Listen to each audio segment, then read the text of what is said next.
Yo, hey folks, it's Kevin, Big K Horror here, and I want to talk about a movie that I can't believe I have not even reviewed yet because it was absolutely one of my favorites of 2012 that came out on DVD and Blu-ray or whatnot. And yeah, so this movie was kind of, I'm not gonna lie, it's kind of a clusterfuck. Okay, because you got like quite some part slasher movie, you got kind of part, body snatcher switcher movie, you got part alien invasion, you got kind of part, time travel going on, and you got part John Hughes homage, high school, just regular high school, film going on. And I am talking about the film Detention, alright? And, I mean, like I said, it was one of my absolute favorites. Now, in 2012, I had a lot of favorites. I had, Excision. I had, The Loved Ones. Now, I know The Loved Ones was not made in 2012. That was actually, I think, 2009 and from Australia. But it did not come over here into the United States until 2012 for us to see. So, to me, that was a film, for me to review 2012 and blah blah blah. Anyway, so that was a 2012 film for me. So that went on my list of 2012. So The Loved Ones, Excision, yes, even Dark Shadows. I love Dark Shadows. I thought it was an old school Tim Burton-esque film. And yes, I even love the old Dark Shadows series of the 1990s and even the 60s soap opera. So I don't even hear your bullshit. But anyway, back to Detention.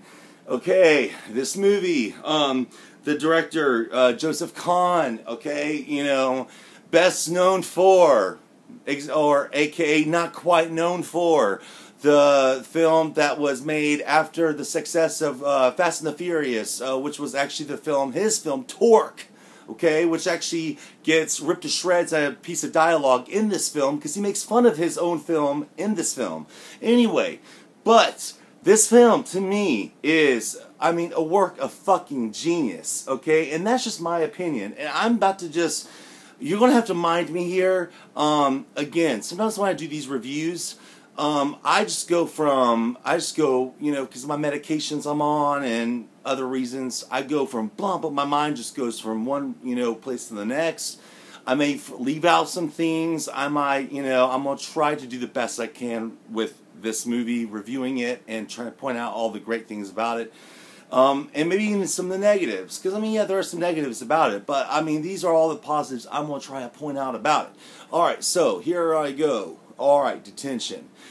All the plot, I can't even go into a plot really about it. The basic plot is, in the town of Grizzly Lake, it's about to be, it's the lives of the kids of, Grizzly Lake High, I think it's Grizzly Lake High or whatever. Anyway, prom is coming up, and, you get to know the lives of these particular seniors, I believe, or, these kids, and, I believe it's the senior class of, Grizzly Lake High. And it's the class of 2012. I'm sorry if I don't sound like I'm too familiar, but I'm almost positive it's the class of 2012. And you get to know like Riley, Ione, Clapton Davis, played by the popular actor, which of course is Josh Hutcherson, and and you get all these people, and this movie pretty much is, like I said, it's just a clusterfuck of different genres. But at the heart of it, it's a slasher film. And a comedy, a teen, John Hughes-esque high school comedy. Anyway, but also, what I'm going to try to also talk about is it's a genius work of references. Just boom, boom, boom, boom.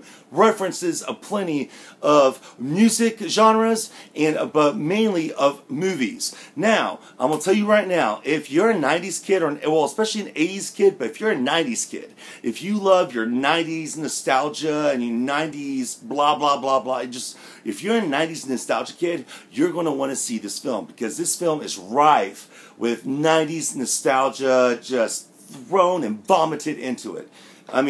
Especially in 1992 being an exact year of it. But just everything I mean, this movie is the 90s from the beginning, the beginning, middle, and end of the 90s thrown into it. And I'm going to go into that. But, okay, pretty much it's just about, you know, this particular time where this movie, this puppet horror movie has come out called Cinderella. And it's pretty much like a kind of a riff on Saw, on the you know, the recent trend in the past decade of torture porn films and slasher cinema.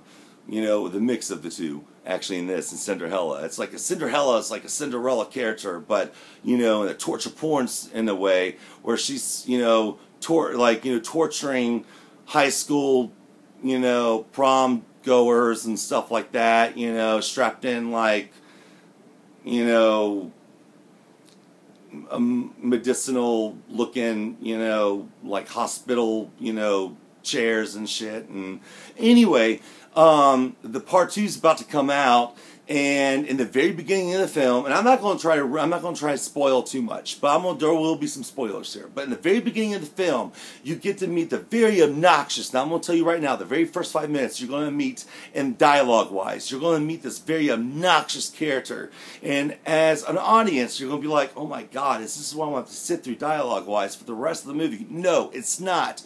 But this is the thing about the director of the film. He purposely has made this movie to make fun of this new generation of young kids who are dubbed the Twitter hashtag generation. He's making fun of these kids. You know, it's made for these kids, but it's making fun of these kids at the same time. So it's this girl in the very beginning of the movie who's the uber bitch of the school. And she gets killed off in the first 5 minutes, but she is just oofing it up with her uber bitchiness, and she's obnoxious, and you hate her, and she makes you hate her, but she's talking about how she's going to Cinderella, and you better be there, you know, you're square, and if you're not there, you're a nobody, and she's going about how, you know, the new 80s is the 90s, the 90s is the new 80s, and blah, blah, blah, blah, blah. And, you know, everything like that. And right before her mother's eyes, she's waiting in the car to take her on, you know, her way to school in the morning. She splats, and, you know, the killer jumps out and, you know, the closet and murders her. He was waiting for her, you know, and hashtagging and talking to her in conversation on the phone, stalking her. And then, you know, murders her, and she falls out the bedroom, 2-story bedroom window, and splatters all over her mom's, you know, front of the car. Fucking awesome, you know, cinematography sequence, by the way, and with Twitter type, you know, hashtag, you know, dialect going across the screen. Anyway, like, this is the movie that's being set up for you, and throughout the whole movie is like this, and it's completely original. And the movie, and I mean, like I try to say, I would try to explain the plot, but there's a lot to it, and I'm going to go more into this, but let me try to say, and don't let it detract you. When I first saw this, the trailers to this movie on YouTube, when it was first independent, not wide release, like when it's not coming out on DVD yet, I was looking forward to this movie, and it was like months and months before it was finally like, oh, it's finally got a release date, it's finally got a distribution and DVD release date.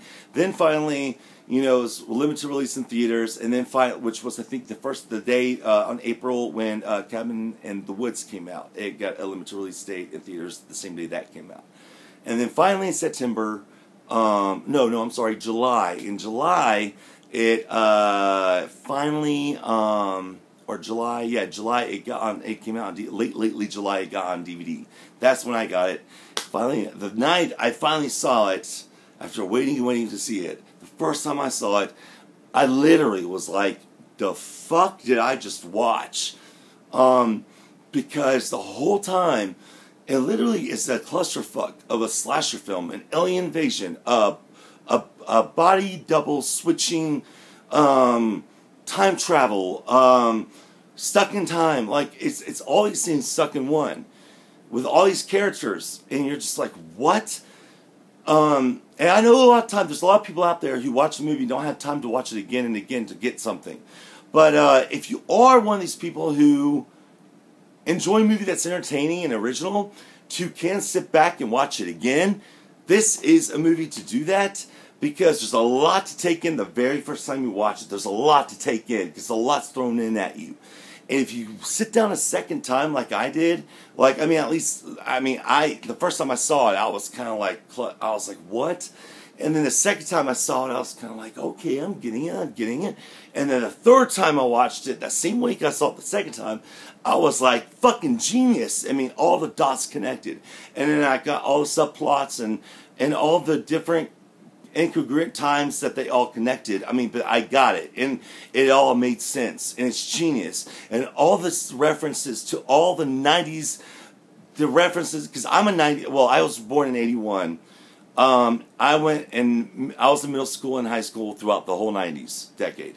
So, I remember that time very well, pop culture, and if you're a nerd, or if you love the 90s pop culture vernacular in any sort of way, and any sort of level, then you must watch this movie, because it's all smashed, bashed, trashed in this movie.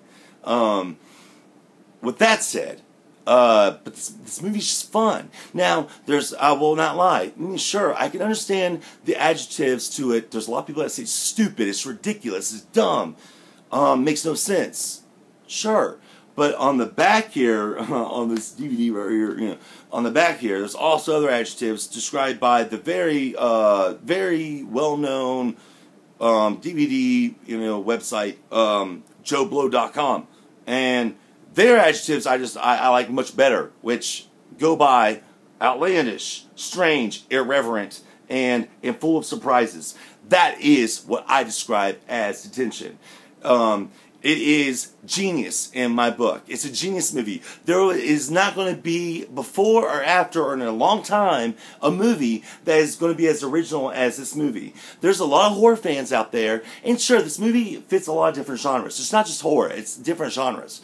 But there's not going to be, there's a lot of horror fans out there. They're always like, man, fuck Hollywood, all remakes, there's no original content, no original movies, blah, blah, blah, fuck, and then they want to dismiss this movie. Fuck you. No, this movie's original, okay? You may want to dismiss this, and maybe you already saw this and disliked it, and that's cool too. At least you gave it a try.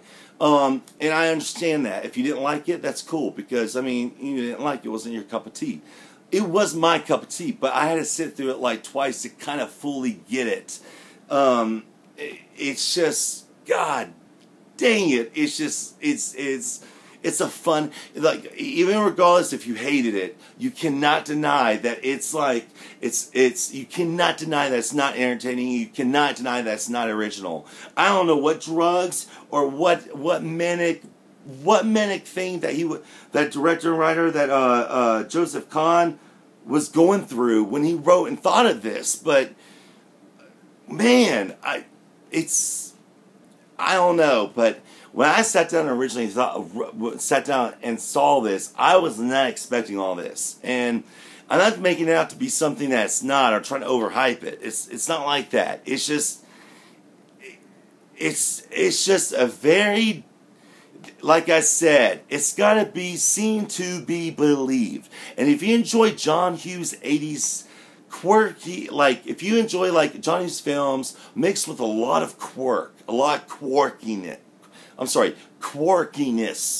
and this, if you Scream and slash films, and you like a lot of 90s references, everything, and I'm not gonna lie, there's a lot of characters in this movie, and throughout the movie, there's the sprinkling of these characters getting their own, they get their own title cards with their own story set pieces, where you get to know their characters for within their own 3-minute story segments, where you get to know a piece of their life about something that pertains to their character or something going on in their story.